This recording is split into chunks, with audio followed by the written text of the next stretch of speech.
हाँ दोस्तों, ये आप देख रहे हैं कि लड़का है, गूगल से भी तेज बोलता है।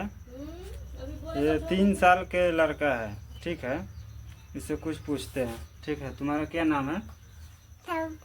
सबल।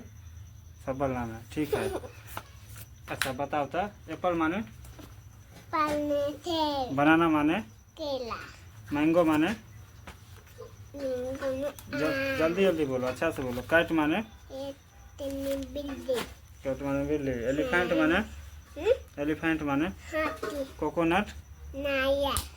और वाटरमेलन? स्पाइडरमैन? मक्खी। मकड़ी। जल्दी जल्दी बोलना, ठीक है। स्पाइडरमैन माने? मकड़ी। रुक जाओ, ऐसे रखता हूँ। स्पाइडरमैन माने मकड़ी।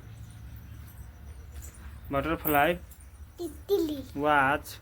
घड़ी। येलो मतलब? येलो माने? पीला। पीला। ब्लैक? ब्लैक माने? ब्लैक में काला। रेड माने? रेड में लाल। हेयर माने? हेयर में बाल। गर्ल माने? लड़की। पोटैटो माने? पोटैटो में आलू। ठीक है, और मेड माने? मेड में पागल। पागल।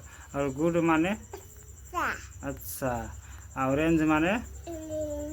संतरा। फिंगर माने? फिंगर में उंगली। उंगली। ईट माने? ईट में खाना। टी माने? चाय। चाय। देखिए दोस्तों, ये लड़का 3 साल का है, अभी तक कभी स्कूल नहीं गया है, इतना तेज जवाब दे रहा है।